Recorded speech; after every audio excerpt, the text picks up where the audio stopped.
Hello, अस्सलाम वालेकुम। कैसे हैं आप सब? उम्मीद करती हूँ आप सब खैरियत से होंगे।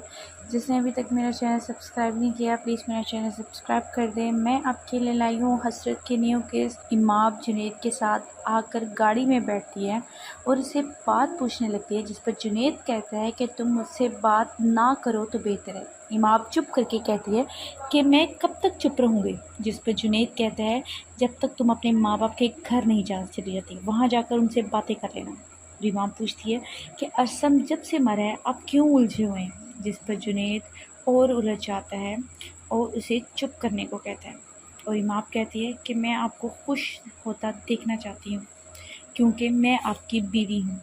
इधर इमाम अपनी माँ के घर आती है और इसकी माँ कहती है कि अच्छा हुआ तुम आ गई, जिस पर इमाम कहती है पुप्पू ने मुझे भेजा है, जिस पर इसकी माँ कहती है मुझे तुम्हारी बहुत याद आ रही थी।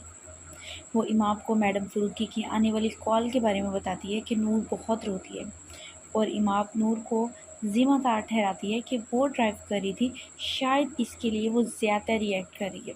और नूर की माँ वहाँ जाने का कहती है और इमाम को कहती है कि तुम भी मेरे साथ चलो, जिस पर इमाम राज़ी हो जाती है और अपनी माँ को हौसला देती है।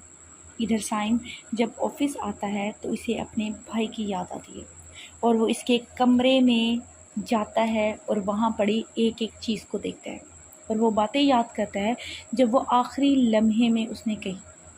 उसको वो आखिरी लम्हात इतने याद आते हैं कि वो सोचता है कि मेरे भाई को ऐसा क्या दुख था और उसकी चेयर पर बैठ जाता है कि अचानक उसके भाई के पास एक आदमी आता है। वो गाड़ी के बारे में बताता है और साइम उस गाड़ी को सेल कर देने का कहता है और उसके बाद वो अरसम का फ़ोन देता है कि गाड़ी में से इसका ये फ़ोन मिला है। जब वो फ़ोन देखता है तो वो अरसम का होता है। इधर जुनैद की माँ इमाम और जुनैद का कमरा ठीक करने आती है। इसे वहाँ से एक डायरी मिलती है।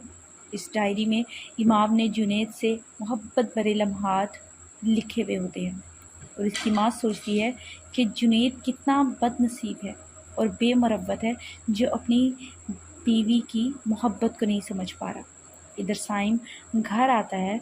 वो घर आकर अतिया को बताता है कि अरसम बहुत शौक था नई गाड़ी का और नए फ़ोन्स का, कि वो नए नए मॉडल रखे।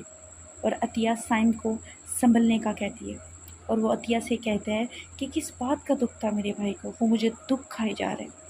और अतिया बताती है कि वो मेरे पास भी आया था और मुझसे माफ़ी मांग कर गया है, जिस पर अतिया साइम को हौसला देती है और उसे कहती है और साइम को कहती है कि ये फ़ोन भी अनलॉक नहीं हो रहा। साइम ये फ़ोन अनलॉक करने की कोशिश करता है, जिस पर अतिया कहती है कि शायद नूर को इसका पासवर्ड पता हो। साइम उठकर नूर के कमरे में जाता है। इधर नूर सबके सामने रोने का ड्रामा कर रही होती। इसकी माँ इसको हौसला देती है, जिस पर मैडम फ़रूकी नूर की बातें बताती है कि वो नूर की कंडीशन को देखकर और परेशान हो जाती है और रोने लगती है। जब नूर की माँ उसे हौसला देती है वो रोती हुई अपने कमरे में जाती है। मैडम फ़रूकी इसकी हालत देखकर रोने लग जाती है, जिस पर इमाम इनको हौसला देती है और इनको कमरे में आराम करने का कहती है और इनको कमरे में ले जाती है। इधर नूर को अरसम की बातें याद आती हैं क्योंकि फ़ोन में सब मौजूद होता है। इधर अचानक रूम में जब साइम आता है तो वो नूर से कहता है कि अरसम को क्या दुख था, उसने तुम्हें तो बताया होगा। और अरसम के रोने का भी बताता है, जिस पर नूर कहती है कि आपको बताया होगा शायद उसने। और नूर कहती है कि आपकी बीवी के साथ झगड़ा हुआ था उसका। वो सारा इल्ज़ाम फिर अतिया पर लगा देती है। जब वो अरसम का फ़ोन का पासवर्ड पूछता है तो नूर कहती है कि मुझे उसका पासवर्ड नहीं पता। और जब वो नूर उससे फ़ोन मांगती है तो साइम उसको फ़ोन देने से इनकार कर देता है और वहाँ से चला जाता है। इधर अतिया और इमाम आपस में नूर के बारे में डिस्कस कर रही होती हैं, जिस पर अतिया बताती है कि नूर ने मुझ पर अरसम के कातिल होने का इल्ज़ाम लगाया है और मुझे थप्पड़ भी मारा है और ये भी बताया कि मुझे घर से निकलने का भी कहा है उसने। ये बातें कर ही रहे होते हैं कि साइम आ जाता है और जब ये बताता है कि मैं नूर से पासवर्ड पूछने गया था तो उसने मुझे नहीं बताया। और साइम जब अतिया से पूछता है कि तुम्हारा क्या अरसम से झगड़ा हुआ था, वो बताती है कि मेरा कोई झगड़ा नहीं हुआ। جس پر امام کہتی ہے کہ آپ کو مس گائیڈ کیا جا رہا ہے۔ ادھر نور کی ماں نور کے پاس بیٹھی ہوتی ہیں اور اسے ساتھ چلنے کا کہتی ہے، جس پر وہ کہتی ہے کہ عطیہ نے میرے خلاف سازشیں کر رہی ہے، وہ مجھے گھر سے نکلوانا چاہتی ہے، جس پر اس کی ماں کہتی ہے سب کچھ نہیں ہے۔ وہاں سے امام آ جاتی ہے، وہ امام کو کہتی ہے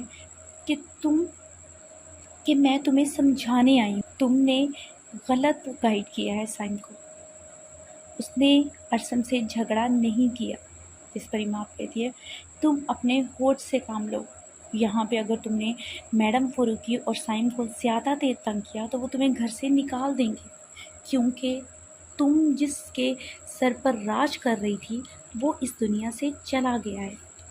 ادھر جنید گھر آتا ہے اور اس کی ماں امام کے ساتھ آنے کا پوچھتی ہے، جس پر جنید کہتا ہے میں اپنی بیوی کے نخرے نہیں اٹھا سکتا، جس پر اس کی ماں کہتی ہے کہ لوگ چاہتے ہیں اس کی بیوی ہم سے پیار کرے، تم اپنی خوش نصیبی کو بدقسمتی میں مت بدلو، جس پر جنید کہتا ہے کہ آپ کو کیسے پتہ چلا، جس پر اس کی ماں اس کو ڈائری دیتی ہے، وہ کہتی ہے کہ اس کو پڑھو، جس پر وہ کہتا ہے میں ایسی شاعرانہ چیزیں نہیں پڑھتا، لیکن اس کی ماں اس کو ڈائری پڑھنے کا کہتی ہے اور اس کو وہ دے دیتی ہے۔ اس کی ماں کہتی ہے کہ ارسم کی موت کے بعد تم کچھ الٹا سیدھا تو نہیں سوچ رہے، جس پر وہ کہتا ہے میں ایسا کچھ نہیں سوچ رہا۔ ادھر نور کو امام کی بات یاد آتی ہے، جس پر امام اس کو سمجھاتی ہے اور جس پر اس کو ارسم کے فون کا بھی یاد آتا ہے کہ اگر وہ ان لاک ہو گیا تو میں اس گھر سے نکالی جاؤں گی۔ ادھر امام اپنے گھر آتی ہے اور اس کی پھپھو کہتی ہے کہ تم جنید کو کہہ دیتی وہ تم کو لینے آ جاتا، جس پر وہ کہتی ہے کہ میں نے مناسب نہیں سمجھا، جس پر جنید کو بدقسمت کہتی ہے اور کہتی ہے کہ وہ تمہیں پیار نہیں دیتا، جس پر امام کہتی ہے ایسا کچھ نہیں ہے۔ امام جنید کے بارے میں پوچھتی ہے، جس پر اس کی ماں بتاتی ہے کہ وہ کسی کام سے باہر گیا ہے۔ ادھر میڈم فاروقی وہ تمام مناظر یاد کرتی ہے اور بہت روتی ہے، اور نور میڈم فاروقی کے پاس آتی ہے، میڈم فاروقی اسے بیٹھنے کا کہتی ہے اور کہتی ہے کہ مجھے تمہارے میں ارسم نظر آتا ہے۔ ادھر نور اپنے ڈرامے بازی شروع کر دیتی ہے اور کہتی ہے کہ مجھے ہر چیز میں ارسم نظر آتا ہے، مجھے آپ میں بھی ارسم نظر آتا ہے۔ اس کی ماں گہری سوچ میں چلی جاتی ہے۔ دیکھتے رہیے حسرت، کیونکہ یہ بہت انٹرسٹنگ ڈرامہ ہونے والا ہے اور اس کی اگلی جو ہے شاید سیکنڈ لاسٹ ایپیسوڈ ہو۔ دیکھتے رہیے میرا چینل، میں آپ کو مزید اپڈیٹ کرتی رہوں گی۔ شکریہ۔